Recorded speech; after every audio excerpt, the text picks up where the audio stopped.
I'm Heyzeus, and in this video, we're going to be looking at the best ways to profit from Operation Riptide. Valve has just added a lot of new skins to the game, and also some really interesting ways to get them. And I'm going to be looking at all the different things you can do to profit from them, as well as the upsides and the downsides to each approach. Now, this video is sponsored by Skinport, the easy to use skins marketplace where you can sell your skins for real cash. Skinport offers a huge range of skins, over 160,000 of them, at prices miles cheaper than the Steam market, as much as 30% off. You can also purchase skins in an instant, just pick the skin you want and buy it. There's no need to deposit first and no hidden fees. Oh, and if you're selling, Skinport has a super low selling fee of just 6% for items over $1,000 and for private listings, making it an awesome marketplace to sell on.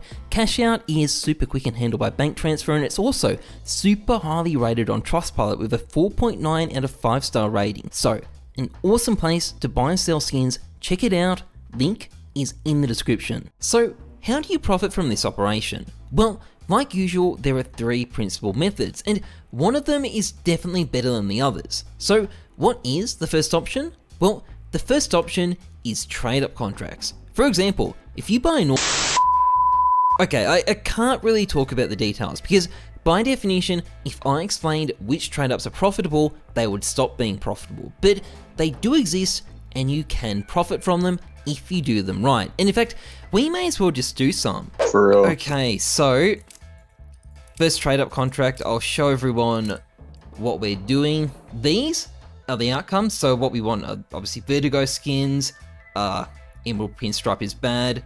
So it's 43% chance of winning. Okay, 3, 2, 1.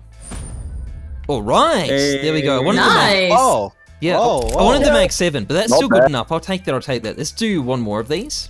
Okay. Second one. 3, 2, 1.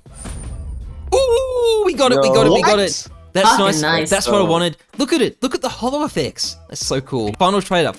This time we're going for a classified skin. This is the trade up here. We're going for the fancy new Desert Eagle, or alternatively the Oxide Oasis, and the odds are slightly in my favor. Let's see how it goes. 3, 2, 1. But fundamentally, if you want to profit from these things, you'll need a very good understanding of how skins and trade-up contracts work, a good idea about how the various markets where you buy skins work, and a lot and time and patience to find the right skins at the right price. It's not easy, and it's not gonna work for most people. The second method, on the other hand though, is something that can work for a lot more people, and that is investing. Investing is a lot simpler than trade-up contracts. All you need is some money, a skin or case you want to invest in, and a mouse to go and click on it.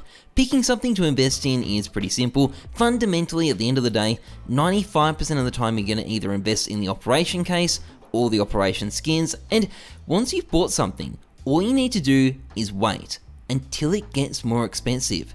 Easy peasy. Well, except for the massive catch, because there is no guarantee investing in skins will make you money. Basic reasoning would dictate you should invest in skins at the end of the operation when prices are at their lowest, and then sell some months afterwards for a profit. But things haven't always worked like that. During Operation Shattered Web, for example, most of the skins were at their cheapest at the start of the operation, not at the end, and they've more or less consistently risen ever since. During Broken Fang, on the other hand, prices were at their lowest during the middle of the operation, and although they rose a lot during the first few months after it, they've crashed ever since then, and are now lower than they ever were during it. And it's a pretty dire story with the last 2 operation cases too.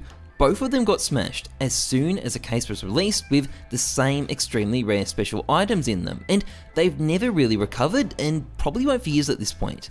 Now, this doesn't mean it isn't possible to profit from investing in Operation Riptide skins, but what it does highlight is that no one knows what the right way to do it is going to be. A lot depends on when you buy and when you sell, and there are no guarantees on when that's going to be. In fact, the only guarantee we have is that with all the things coming up over the next 6 months, the Major, the Dreams and Nightmare case, the Chinese New Year, things are going to be volatile, very volatile, and that can be a very good or a very bad thing depending on how you look at it. But what it's not going to do is make things any simpler. So, if you do invest in skins, just understand that you are taking a risk. Anyway though, this brings us to our final method, and our final method is just to complete the operation pass. You see, if you complete the entire pass over the course of the operation, you will land yourself 101 stars, and those can be redeemed for 50 cases from the battle pass, and those 50 cases should sell for a pretty decent profit. During Operation Broken Fang, for example, I did 5 battle passes on different accounts, and combined with a couple of trade-up contracts, I was able to cover all the expenses involved in buying the 5 passes, plus buy a Huntsman Knife Urban Mast, and I didn't even fully complete those battle passes. And not only that, there are reasons to think that this operation might be even better for this. First of all, the missions arguably look easier and definitely more interesting to do. Some of them can be completed in multiple ways, and there's definitely been an attempt to make them less grindy, so it's going to be less of a pain to farm stars. On top of that, Valve has also changed the operation case in a way that makes farming more profitable too. You see, basically, cases start off at a price ceiling of 2 stars, which works out to be $1.28 at the cheapest possible price in my currency. Now, if you sell 50 cases at that price, minus the cost of buying a pass and, Steam market expenses, that will leave you with roughly 35 Australian dollars profit.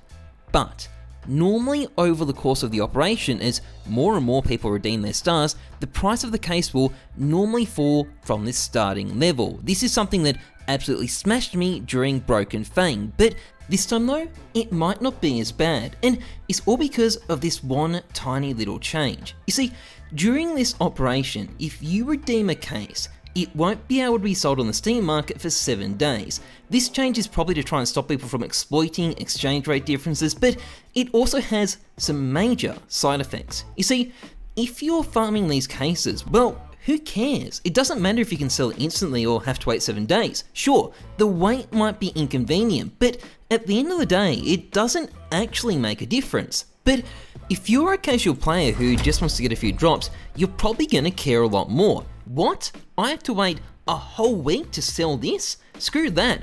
I'm getting one of these drops instead. And the end result is likely to be that a lot less cases get dropped, keeping prices high. And that's before we factor in an even bigger change on top of that. You see, during Operation Broken Fang, it was completely possible to farm operation passes on non-prime accounts. That's exactly what I did when I made my video on it, and by the way, the cheaters were horrendous. But for Operation RIPTIDE, that's not possible anymore.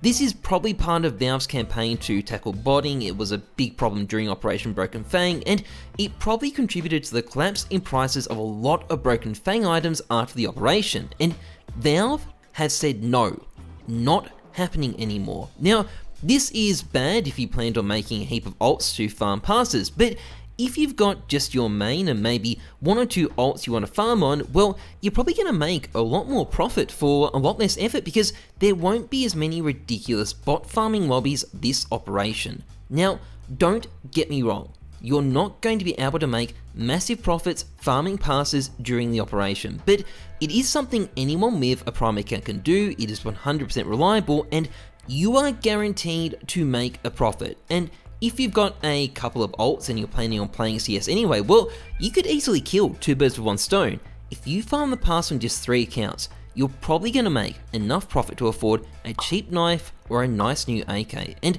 while that won't be worth it for everyone, for some people it definitely will be, and it is definitely the most reliable way to profit from Operation RIPTIDE. Anyway, that's pretty much it for this video. If you enjoyed it, please like, comment, and subscribe, massively appreciated. Otherwise, trust the numbers, not your guts. I'm Heyzeus, thanks for watching, see ya.